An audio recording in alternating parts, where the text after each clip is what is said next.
dear student. Let's start with introduction with carbohydrate. We'll see macromolecule in that particular session. So we have to see basically four type of macromolecule, that is carbohydrate, proteins, lipids, and then we have to see nucleic acid. In that we are going to see DNA and RNA. So in this particular class we are going to see carbohydrates, their structure and biological role. So first of all, what are carbohydrates? So carbohydrates are nothing, they are polyhydroxyaldehydes for ketone. For example, this is 3 carbon, there is aldehyde group. You can see it is having many hydroxyl group and having aldehyde. So this will be referred as glyceraldehyde, the most simplest type of sugar available. I'll take another example.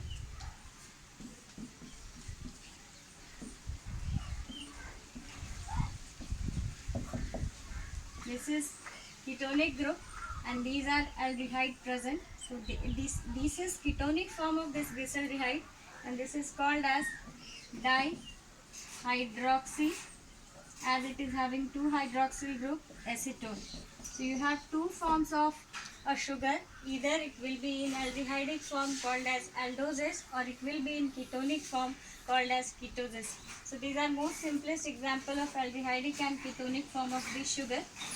So carbohydrates are nothing, they are polyhydroxyaldehyde or polyhydroxyketone. Now coming to the second part, how you are going to classify carbohydrates. So you can classify carbohydrate on the basis of the fact what is their chemical composition. So you can divide them into monosaccharides, disaccharides, oligosaccharides and polysaccharides. So as the name indicates, monosaccharides are most simplest type of sugar which cannot be further hydrolyzed into much simpler form. These monosaccharides, if they are simplest sugar and cannot be hydrolyzed into simple form. For example, if you see 3 carbon sugar and they can be classified into different type. First of all, first classification of monosaccharide is depending upon the fact whether they are having ketone as a main group or aldehyde as a main group. So they can be divided into 2 types, ketoses. If ketone is the main group, C double bond O, or they can be divided into aldoses. If aldehyde is main group, that is CHO. And then second classification on the basis of number of carbon atom present. For example,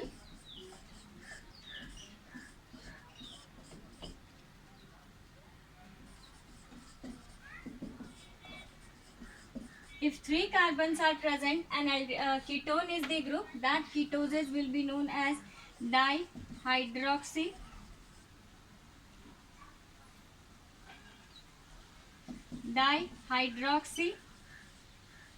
acetone. And if 3 carbons are present, aldehyde in the main group, they will be called as glyceraldehyde.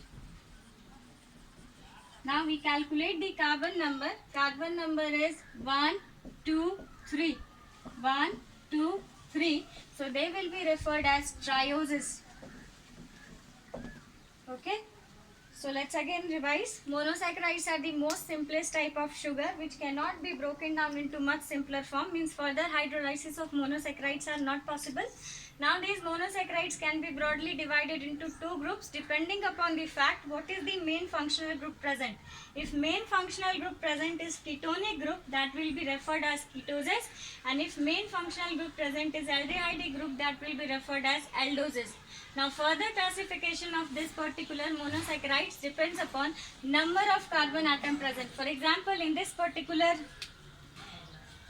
structure you can see number of carbon atom present is 3, so they are going to called as trioses. If it's aldehydic form, it will be called as glyceraldehyde, and if it's ketonic form, it will be called as dihydroxyacetone.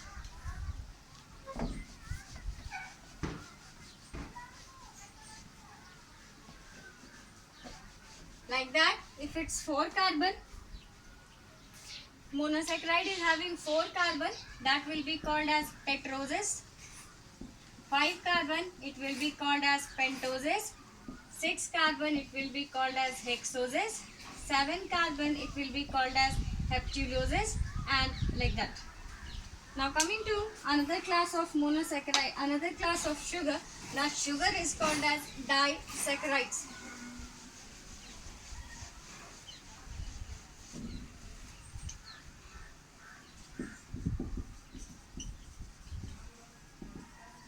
So di means 2, saccharide means sugars. So it's very much clear. Upon hydrolysis, if it is going to yield two sugars, that will be called as disaccharides.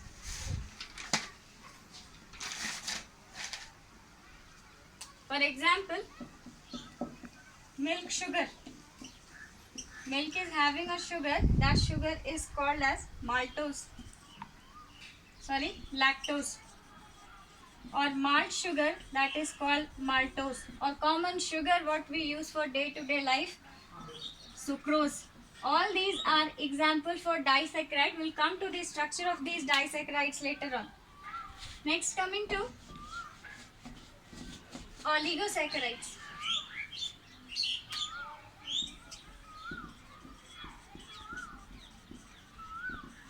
So oligosaccharides, upon hydrolysis,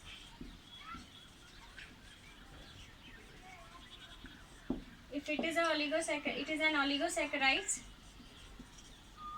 Upon hydrolysis, it is going to yield 3 to 10 monosaccharide unit. Means any sugar that is consist of 3 to 10 monosaccharide units, and upon hydrolysis, it is going to yield 3 up to 10 monosaccharide unit. It will be referred as oligosaccharides. For example, raffinose.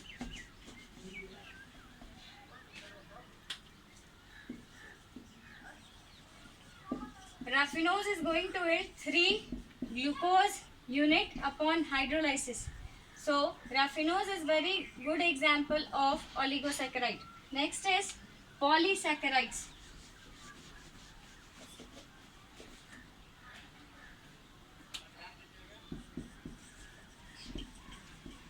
Polysaccharides are those which are going to yield multiple monosaccharides unit upon hydrolysis, and they are high molecular weight sugar. They have repeated unit of monosaccharides which are forming monomers of that polysaccharides.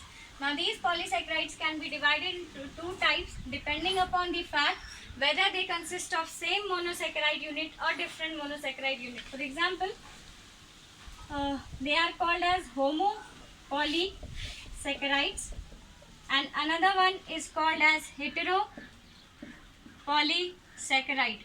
So homopolysaccharide, as the name indicate, homo means same, poly means many. So when upon hydrolysis you will get same monosaccharide unit, they will be called as homopolysaccharide. For example, starch. When you are going to hydrolyze starch, upon hydrolysis of starch, you are going to get multiple D-glucose. Means starch consists of only glucose as a basic monosaccharide unit. You are not going to get another monosaccharide. So they will be called as homopolysaccharide. For example, heteropolysaccharide, the very commonly used anticoagulant is heparin. So upon hydrolysis of heparin, you will get two different monosaccharide units, and they are referred as heteropolysaccharides. Now another classification of polysaccharide on the basis of their function. So what is the function of polysaccharide? On that basis, polysaccharide can be categorized into two types. One type of polysaccharide that is going to act as a storage form of energy. For example, you would have seen that storage form of energy is starch in case of plant and glycogen in case of animal. So they will be called as storage polysaccharide. And another one we called as structural polysaccharide.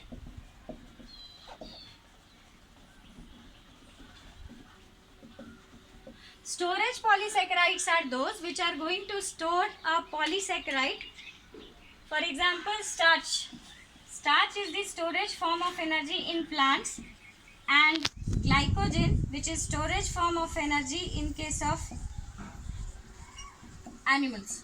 So excess glucose, which is not used for the time being, that will be stored in the form of glycogen in case of plant, and excessive glucose will be stored in the form of starch in case of plant. So their function is they will be storage or reserve food material. So such type of polysaccharide will be referred as storage polysaccharide. Two examples are starch and glycogen. Another one is structural polysaccharide.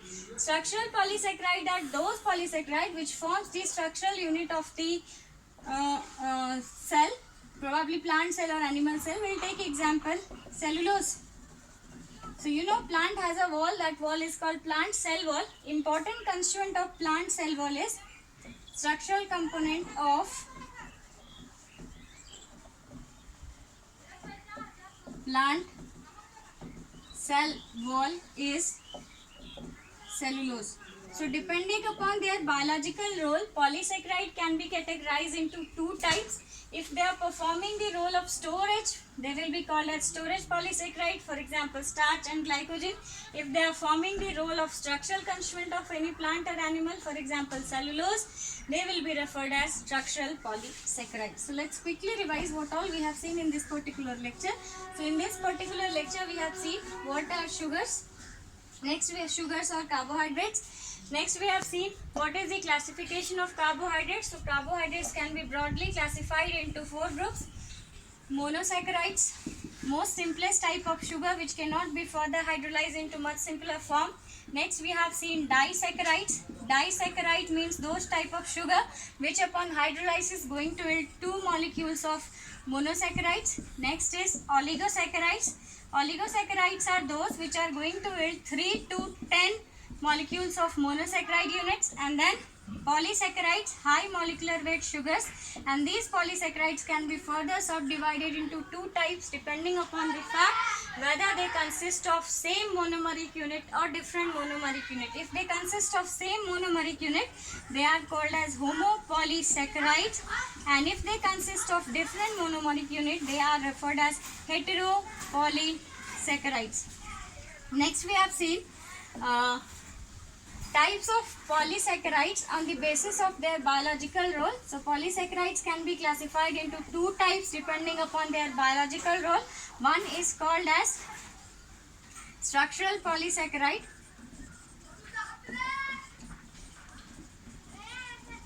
and another one is called as storage polysaccharide.